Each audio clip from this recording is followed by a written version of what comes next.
कैसे हैं आप सभी। उम्मीद है आप सभी अच्छे होंगे। आपकी दुआओं से मैं भी अच्छा हूं। डीएलएड थर्ड सेमेस्टर का जो आप लोगों का तृतीय प्रश्न पत्र साइंस का हुआ है, उसके पेपर के सलूशन को मैं आप लोगों के सामने लेकर के आया हूं। दोस्तों, चैनल पर अगर आप नए होइएगा तो चैनल को ज़रूर सब्सक्राइब करिएगा। वीडियो को अपने दोस्तों के साथ शेयर जरूर करिएगा दोस्तों, अगर अच्छा लगे तो। चलिए दोस्तों, हम लोग सॉल्व करवाते हैं। आपका पहला प्रश्न पूछा गया था कि पृथ्वी प्रत्येक वस्तु को अपनी ओर खींचती है, यह किसने बताया था दोस्तों? तो यह आप लोगों का किसने बताया था? आइजैक न्यूटन ने बताया था। क्या बताया दोस्तों? कि पृथ्वी प्रत्येक वस्तु को क्या करती है? अपनी ओर क्या करती है? आकर्षित करती है, खींचती है। यह न्यूटन ने बताया था। अगला है आपका कि कुम्हार के चाक की गति होती है। तो कुम्हार के चाक की कौन सी गति होती है? तो आप लोगों की घूर्णन गति होती है। कौन सी होती है दोस्तों? घूर्णन गति होती है। अगला आपका सामान्यतया जो वृक्ष की जो लंबाई होती है वो कितना होता है दोस्तों?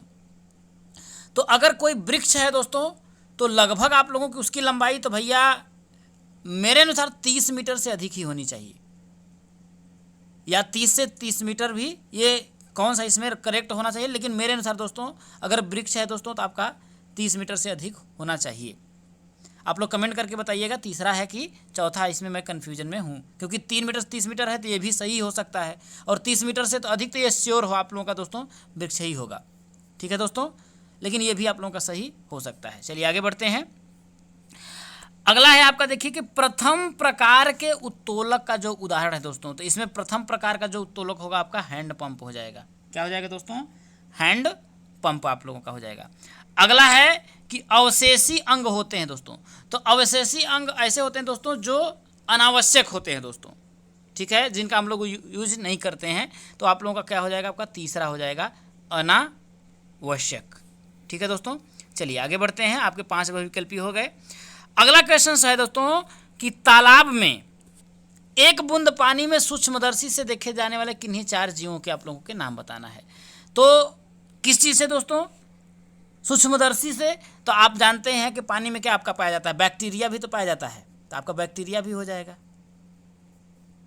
बैक्टीरिया हो जाएगा आपका, प्रोटोजोआ हो जाएगा, प्रोटोजोआ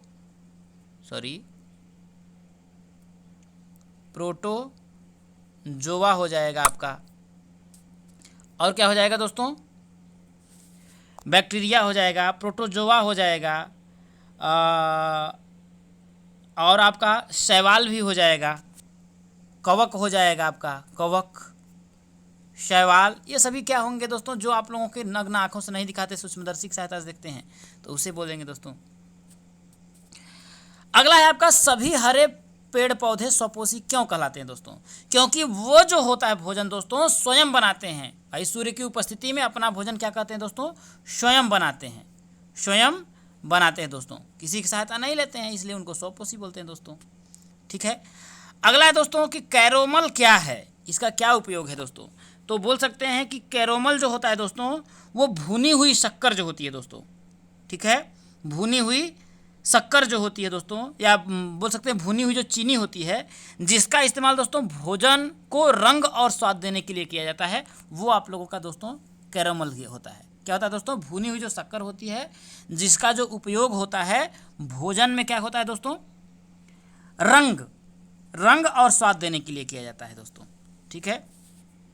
अगला है कि रात में जो तारे हैं वो क्यों टिमटिमाते हैं दोस्तों? ठीक है। रात में जो तारे होते हैं दोस्तों वो प्रकाश के अपवर्तन के कारण दोस्तों क्या होता है कि वो क्या होते हैं? देखिए, प्रकाश अपवर्तन होता है, नहीं, प्रकाश अपवर्तन के कारण दोस्तों क्या होते हैं? वो तारे जो है आकाश में टिमटिमाते हैं। वायुमंडलीय तारों के जो होता है दोस्तों प्रकाश अपवर्तन के कारण ऐसा होता है दोस्तों। अगला है कि ध्वनि ठीक से सुनाई दे, इसके लिए सिनेमा हॉल में अवशोषक का प्रयोग किस प्रकार से होता है दोस्तों? तो अवशोषक का प्रयोग करने के लिए दोस्तों आप क्या करेंगे? देखिए, ध्वनि इंसुलेशन आपकी कपास आती है, क्या दोस्तों? ध्वनि इंसुलेशन जो है हम क्या करेंगे? कपास लगाएंगे, जिससे कि जो आवाज़ है उसको क्या करे? वो अवशोषित कर ले दोस्तों। ठीक है। और आपका होता है साउंड प्रूफ कॉटन सीलिंग, यही सब चीज़ें जो होती हैं उसमें आप लगाएंगे दोस्तों। ठीक है, अगला जो आप लोगों का पूछा गया था 11वां क्वेश्चन कि प्रतिध्वनि एवं गूंज में क्या अंतर है दोस्तों। गूंज क्या होता है, कोई भी ध्वनि एक जगह जाकर के दोस्तों बहुत लंबे समय तक सुनाई दे। जैसे अगर कोई कमरे में, अगर बंद कमरा है, अगर हम बोलते हैं तो वो क्या होती है, बहुत लंबे समय तक होती है दोस्तों। तो वो आप लोगों का क्या होता है, गूंज होता है। अब प्रतिध्वनि मतलब गई, टकरा करके दोस्तों वापस आ गई, गूंजी नहीं, वो आप लोगों का प्रतिध्वनि होता है। अब आ जाते हैं दोस्तों हम लोग लघु उत्तरीय प्रश्न में। उम्मीद है पेपर बहुत ही ठीक ठाक है, बहुत गड़बड़ नहीं है दोस्तों, आप लोग बहुत अच्छा किए होंगे। कमेंट जरूर करिएगा दोस्तों कि आप लोगों ने कितना किया है। अगर चैनल पर नए होंगे दोस्तों तो सब्सक्राइब जरूर करिएगा और वीडियो को दोस्तों लाइक जरूर करिएगा। अब दोस्तों अगला क्वेश्चन आपका क्या पूछा है कि बिना स्पर्श किए समतल, अवतल तथा उत्तल दर्पण को कैसे पहचानेंगे दोस्तों। सबसे पहला दोस्तों अगर हम समतल दर्पण की अगर पहचान करें, किसकी, समतल दर्पण की दोस्तों, तो समतल दर्पण क्या होगा दोस्तों, जो उसके सामने रखी हुई जो वस्तु होगी दोस्तों, ठीक है, वो सीधा और हूबहू उसी प्रकार की दिखाई देगी। समतल दर्पण की अगर हम पहचान करेंगे, समतल दर्पण क्या होगा, उसके सामने अगर किसी वस्तु को हम रखेंगे दोस्तों तो वो सीधा और जैसा है वैसा, न बड़ा न छोटा, सेम का सेम जैसा है एकदम हूबहू दिखाई देगी। तो वो क्या होगा दोस्तों, आप लोगों का समतल दर्पण होगा। और अगर हम क्या करेंगे, देखिए उत्तल दर्पण की अगर बात करते हैं, या आप लोगों का अवतल दर्पण, तो अवतल दर्पण के सामने कोई भी वस्तु क्या होगी दोस्तों, सीधा और क्या होगी, बड़ी दिखाई देगी। क्या करेगी, सीधा और वस्तु क्या होगी, थोड़ा बड़ी दिखाई देगी। तो वो क्या होगा दोस्तों, क्या होगा, वो आप लोगों का अवतल दर्पण होगा। प्रतिबिंब जो होगा उसका सीधा और बड़ा दिखाई देगा, तो वो अवतल दर्पण होगा। और उत्तल दर्पण में क्या होगा दोस्तों, वो सीधा और क्या होगा, छोटा दिखाई देगा। क्या होगा, सीधा और क्या होगा, छोटा, वस्तु से छोटा दिखाई देगा, तब वो क्या हो जाएगा आप लोगों का उत्तल दर्पण। समतल में दोस्तों एकदम क्या होगा, सीधा और हूबहू, जितना बड़ा है उतना ही दिखाई देगा। ठीक है, अवतल में सीधा और उससे क्या होगा, बड़ा दिखाई देगा, और उत्तल में सीधा और उससे क्या होगा, छोटा दिखाई देगा दोस्तों। ठीक है, उम्मीद है आप लोगों को समझ में आ गया होगा। अगला क्या है दोस्तों आप लोगों को कि दिया है कि शरीर के अंगों को गति प्रदान करने वाले उत्तक का नाम लिखे तथा चित्र बनाइए दोस्तों। तो शरीर के अंगों को क्या है, गति प्रदान करने वाला जो उत्तक होता है दोस्तों, उसे पेशी उत्तक हम लोग बोलते हैं। क्या बोलते हैं दोस्तों आप लोगों का, पेशी उत्तक। उसका आप लोगों का आपको चित्र बना लेना था। ठीक है, अगला आपका है दोस्तों एड्स के कारण तथा रोकथाम पर चर्चा करिए दोस्तों। तो इसमें आप लोग लिख सकते हैं, देखिए एड्स क्या होता है, HIV संक्रमित व्यक्ति के साथ संपर्क में आने से होता है। और HIV संक्रमित जो सिरिंज और सुई का दूसरों के द्वारा उपयोग करने से दोस्तों। और ये भी जानते हैं कि एक बार जिसको HIV संक्रमित होने पर अर्थ होता है कि आप जीवन भर क्या होंगे, संक्रमित रहेंगे और दर्दनाक आप लोगों की मृत्यु होगी। ये आप लोगों का है दोस्तों। ठीक है,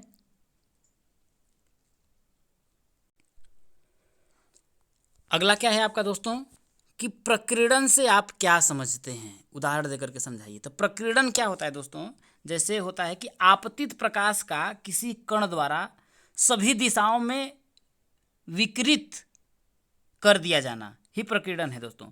क्या होता है कि आपतित जो प्रकाश होती है, ठीक है, जो आने वाली जो प्रकाश होती है वो क्या करे, किसी कण द्वारा क्या होती है, कोई कण हो और उसे क्या करे कि सभी दिशाओं में क्या कर दे, विकृत कर दे, भेज दे, फैला दे, उसे ही क्या बोलते हैं आपका प्रकीर्णन बोलते हैं। इसे आप अपनी भाषा में लिख सकते थे। अगला क्या है कि जलीय पौधों के गुण उदाहरण देकर के समझाइए।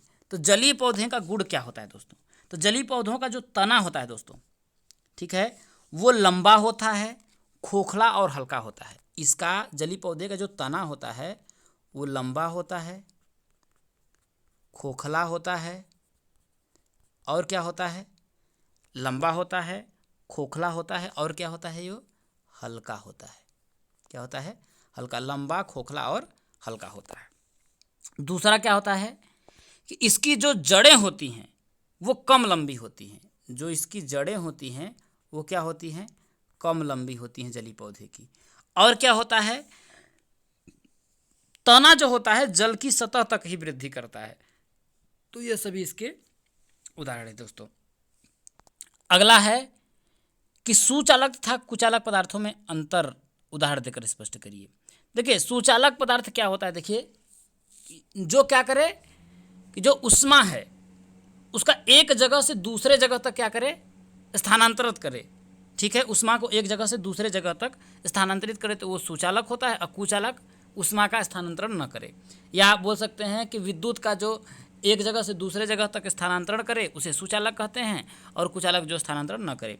जैसे सुचालक में आपका आ जाता है चांदी आ जाता है, क्या आ जाता है, देखिए आपका सुचालक में आपका देखिए चांदी आ जाता है।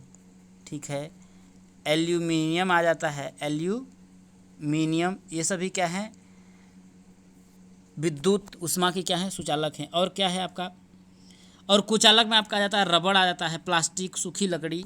जैसे देखिए कुचालक में आपका अगर हम बात करें, कुचालक में तो सूखी लकड़ी हो जाएगी, सूखी लकड़ी, और आपका रबड़ हो जाएगा। तो ये सभी क्या हैं, कुचालक हैं दोस्तों। अगला और लास्ट क्वेश्चन क्या पूछा था, तो चंद्र ग्रहण को चित्र की सहायता से समझाइए। तो चंद्र ग्रहण क्या होता है, जब सूर्य और चंद्रमा, जैसे आपका मान लेते हैं ये सूर्य हो गया, ये आपका चंद्रमा हो गया, इसके बीच में जो क्या आ जाता है आपका पृथ्वी आ जाती है, तब चंद्र ग्रहण होता है। अब इसको आपको चित्र की सहायता से इसको सूर्य दिखा देते, भैया ये पृथ्वी दिखा देते, इसके चंद्रमा दिखा देते, क्योंकि इसकी जो छाया है इस पर नहीं पड़ रही है आप लोगों का, इस तरीके से। ठीक है, आप लोगों का चंद्र ग्रहण होता है दोस्तों।